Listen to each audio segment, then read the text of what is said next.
You don't achieve worthwhile goals quickly or easily. They take time. They take struggle. They take relentless pursuit day in and day out. That's what it takes. But also, things don't usually fall apart quickly either. At least at first, it's a slow process. A little slip here, a little setback over there, a little wearing down of discipline and will over time. That's the thing. Success and failure are generally slow processes, either slowly building things up or gradually tearing them down. And that's why I say you've got to pay attention. You have to watch. You have to watch every single second, because those seconds, they turn into minutes, and minutes turn into hours, and hours turn into days, and days turn into years. And so that second that just went by, that counted. And so did that second. And so did that one. And in those precious seconds, you were either building or you were decaying. You were either gaining ground or you were losing ground in that second, and in every second.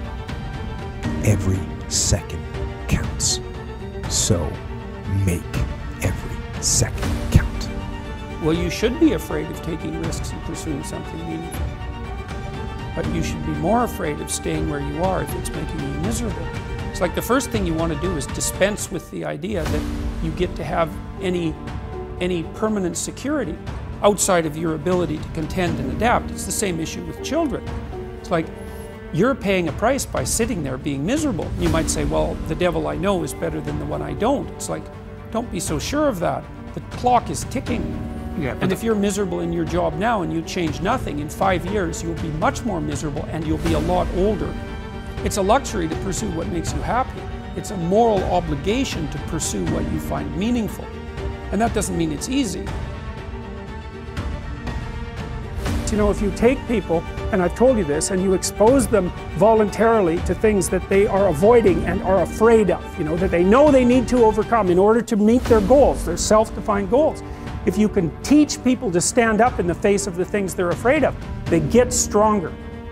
And you don't know what the upper limits to that are, because you might ask yourself, like, if for 10 years, if you didn't avoid doing what you knew you needed to do, by your own definitions, right, within the value structure that you've created, to the degree that you've done that, what would you be like?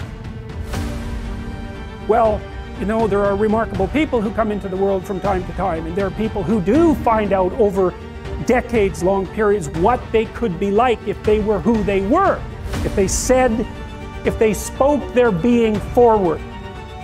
And they get stronger and stronger and stronger, and we don't know the limits to that. We do not know the limits to that. I wish I had not waited 14 years. Somebody said if you want to lose something, lose money. You can get that back. 8 out of 10 millionaires have been financially bankrupt. Walt Disney filed bankruptcy 7 times and had 2 nervous breakdowns. But don't lose time. There were 14 years I sat on the sideline. 14 years I said, I don't have an investor in me like Tony Robbins. 14 years that said, I don't have an MBA or a PhD, and I can't compete with these guys. I have the complexion of rejection.